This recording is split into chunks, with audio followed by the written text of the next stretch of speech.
सुबह की पहली किरण जब ज़मीं को छूटी है, ज़मीं को छूटी है, ज़मीं को छूटी है। और परिंदे अपनी मदम आवाजों में नए दिन का आगाज करते हैं।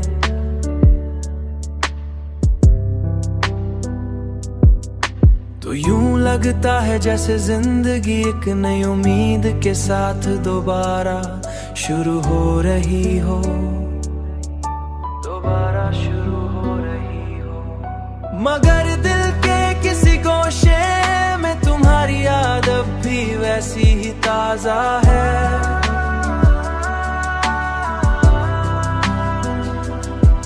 जैसे कल की बात हो, वक्त के गुजरने के बावजूद तुम्हारी मोहब्बत की खुशबू मेरे दिल के आंगन में बिखरी हुई है, बिखरी हुई है।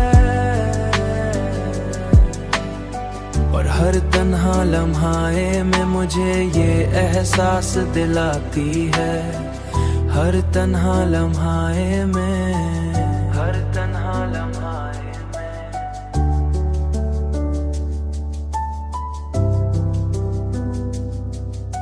कि सच्ची मोहब्बत कभी खत्म नहीं होती, बल्कि यादों की सूरत में हमेशा जिंदा रहती है,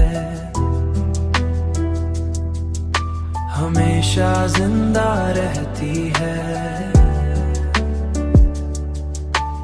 यादों की सूरत में, यादों की सूरत में जिंदा रहती है।